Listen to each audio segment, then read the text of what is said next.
عيد مبارك علينا وعليكم تقبل الله منا ومنكم عيد مبارك علينا وعليكم السلام عليكم ورحمة الله وبركاته عيد مبارك እንኳን አብሮ አደረሰን እያለ ነው እና ዛሬ እንግዲህ ኮምቦልቻ እንደምታዩት ማሻአላ ተበረከላ ኮምቦልቻንማ ዛሬ ሳላሳያችሁ አላረፍድም ብዬ ነው ይሁላችሁ በጣም ደምቆበታል ተመልከቱ እስቲ አደባባይ መሃል ላይ የተሰራውን እንግዲህ ተመልከቱት በጣም ደስ የሚል ነበር ሶላት የሰው ብዛት እንግዲህ ከዛ ላይ ተንስቶ ማለት ነው እዚህ አደባባይ ድረስ ነው የተሰገደው እና ማሻአላ ተባረከላ በጣም ደስ የሚል ጊዜ ነበር እስቲ ኮምቦልቻ አቤት ወላሂ በጣም ደስ የሚል ነው የሰው ፍሰት በቃ ምን ልበላችሁ ተመልከቱ አቤት ህፃኑም ትልቁም ትንሹም ሴትና ወንዱም እንግዲህ ሰላት በጣም ነው ዛሬ ደስ የሚል ሰላት ነበር ሰላም ያለው ምንም አይነት ጋጋታ አይደለም በጣም ደስ ይላል ተመልከቱ ከሺሻ በር ጀምሮ ማለት ነው ይሄው ከሺሻ በር ጀምሮ አቤት ተመልከቱ ስልኩ እንዴት አድርጎ እንደሚስበው እና በጣም አቤት እና እናንተ ጋር በዓል እንዴት ነው ዛሬ እንግዲህ ያው ሁላችንም በስደት ላይ ያላችሁ ለብቸኛ ሆኖ ትችላላችሁ አብሽሮ ብቸኝነት ሁሉም አንድ ቀን ያልፋል ሁሉም ችግር የለውም ኢንሻአላህ አብሽሮ አንድ ቀን ከቤተሰብ ጋር ከምትወዱት ጋር ይሳካል ሁሉም እኛ ይሄንን ቀን ወላሂ ለብቸኝነትም ብዙ አመት አሳልፈናል እስር ቤትም አሳልፈናል ጾምንም እስር ቤት ጾመናል ብቻ አልহামዱሊላህ ደግሞ እንደዚህ በውጭ ላይ ሆነን በራሳችን ቤት ስንጾም ደግሞ ከምንም በላይ ደስ ይላል እና እንዴት አያችሁት እንግዲህ ለቤታችን ይኸው ሳር እየገዛን ነው ሳሩ እንደምታዩት ቤት እንግዲህ ዛሬ ቤታችን ጎዝጉዘን ልንውል ነው ተመልከቱ ይሄን ሳር ያልገዛው ሰው የለም እና ሁሉም በእጁ ይዞ ነው እንግዲህ ለሚስቱ ወደ ቤት የገባው ተመልከቱ በጣም የሚያስደስት ጊዜ ነበረ እንኳን አደረሳችሁ ለሁላችሁም ብያችኋለሁ ዘካተል ፈጥር ጾም እንዲጾሙ ግዳጅ የሌለባቸውን ህፃናትና ሌሎች የቤተሰብ አባላት ጭምር አካቶ በእያንዳንዳቸው ብዛት በነፍስ ወከፍ በአንድ ሰው አንድ ቁና ወይም 2 ኪሎ ተኩል ገደማ ያህል ያወጣል ወይም በአካባቢው በተለምዶ ከሚመገቡት የእህል አይነት ወይም የዚያን ተመን ያህል በገንዘብ ተሰልቶ ይሰጣል ዘካተል ፈጥር የሚሰጠው የኢድ ማሳለፊያ ላጣ ችግረኛ ሰው ነው ተቀባዩም በተራው የተቀበለው ዘካ ከበዓሉ ዕለት ፍጆታው የሚተርፍ ከሆነ እርሱም በተራው ለሌሎች ዘካተል ፈጥርን የመስጠት ወይም የማካፈል ግዴታ አለበት ይህ ልማድ ከእምነታዊ ጸጋው ባለፈ ማህበራዊ ኑሮን በማጠናከር በኩል ለሀገር የሚኖረው ፋይዳ እጅግ የጎላ እንደሆነ ምንም ጥርጥር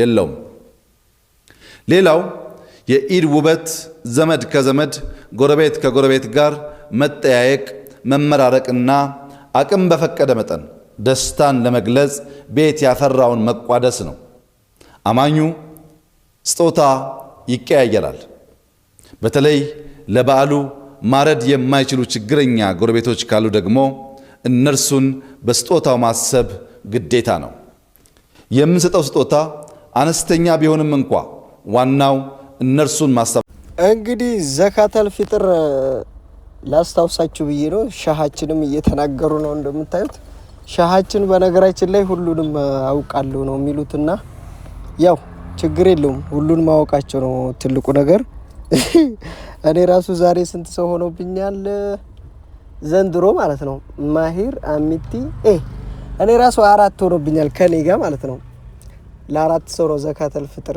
ዛሬ እንግዲህ ያው አቤት አባት ነው የሚያወጣው ራሳችሁን ስትችሉና ቤተሰብ ስትመሰርቱ ልጆች ስትወልዱ የአባትን ቦታ ተተካላችሁ ማለት ነው አባትነት ከባድ ነው እና እዚህ ደረጃ መድረሳችን ራሱ ማሻአላ ተበረከላ በጣም ደስ ይላል። ስለዚህ ሂደት ዘካ ለሁላችንም ግዴታ ነው ባለን እንትን አሁን ማሽላ ነበር እኛ ጋር 2 ኪሎ ተኩል 2 ምን ነበር የሚባለው መጀመሪያ ቆና ነው ምን ነበር የሚባለው ግን እዚህ አሁን ከተማ ላይ የሚሰጠው ያው ሩዝ ነው። ሩዝ 2 ኪሎ ተኩል 2 ኪሎ ተኩል እስከ 2 ኪሎ እስከ 3 ኪሎ የቻላችሁትን ዘካተል ፍጡር ለምስኪኖች ለየቲሞች በቃ ለቻላችሁት መስጠት ትችላላችሁ። ይቻላል። በተለይ እናንተ ጋር የቲም ካሉ አባት የሌላቸው ካሉ ለነሱ መስጠት ትችላላችሁ። ግዴታ ሩቅ ቦታ መሄድ አይጠበቅባችሁም። ዘካ ለምስኪኖች ማለት አባት ለሌለው በቃ አባት ለሌለው ይሆናል እና አባት የሌለው ሰው ከባድ ነው ወላሂ እና አባት ለሌላቸው መስጠት ትችላላችሁ። ያው እኛ ሰተናል ጠቅላያችንም ማስተላልፈዋል እንደምታዩት ግዴታ ነው። ወይኔ እና እንዴት ነው ዘንድሮ ወላሂ ሰው ማሻአላ ተበረከላ እንደምታዩት የረመዳን እንትን ማለት ነው የረመዳን ሰላት ኢድ ማለት ነው 3 ሰዓት ተኩል ነው የሰገር ነው። ጧት ሂደን 3 ሰዓት ተኩል ነው ለካ የሚሰገደው። ያረፋ ነው በጧት የሚሰገደው። አይ እኔማ አልተኛ ብዬ ሩጬ ሄጄ አረፈርኩኝ እና በጣም ደስ የሚል ነበረ። ግን በጣም አርፍደን ነው የሰገር ነው 3 ሰዓት ተኩል። እናንተም ጋር እንደዛ ነው ወይስ እንዴት ነው? አረቦቹ በጧት ነው የሚሰግዱት። በነገራችን ላይ እኛ እዛ ጋር ፀሐይ ወጣ ካለ ሰግደን ተመልሰናል። እኔ እንደዚህ አይነት ነገር ሳውዲ ገጥሞኝ አያውቅም። እዚህ ግን ዛሬ በጣም ነው የቆየ ነው እና ሰው ማሻአላ እኔ በቃ ይሄ ሜዳ ላይ ራሱ ብንወጣ ሚዘን አይመስልኝም። ኮምቦልቻ ከሺሻ በር ጀምሮ አደባባዩ ድረስ እዚህኛው ድረስ ግጥም ያለ ይሄ ሁሉ ሶልፍ ተመልከቱ። አንድ መስመር ራሱ ስንት ሰው እንዳለው ተመልከቱ። እኔ በቃ ይሄ በሚሊዮን ይቆጠራል ብዬ አስባለሁ። አይቆጠሩም እንጂ ሰዎቹ አልቆጠርናቸው እንጂ ብዛት አለ ወላሂ ማሻአላ ተበረከላ። አላህ ያብዛን። ሙስሊም በመሆኔ በጣም ደስ ብሎኛል ዛሬ። ሴቶቻችንም ከኛ ኋላ ናቸው። ሴቶቻችንም በጣም ብዙ ናቸው።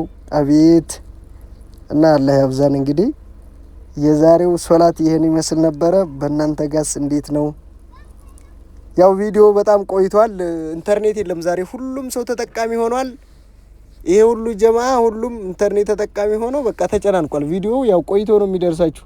ጠዋት የተቀረጸ ቪዲዮ ያው ማታ ሊደርሳችሁ ነው። ይቅርታ ምንም ማድረግ አልችልም። ወላሂ እኔ ራሱ ገርሞኛል። ኢንተርኔት ጭራሽ አለቅም ማለት ይሄ አሁን ጠዋት 3 ሰዓት ተኩል የተቀረጸ ነው።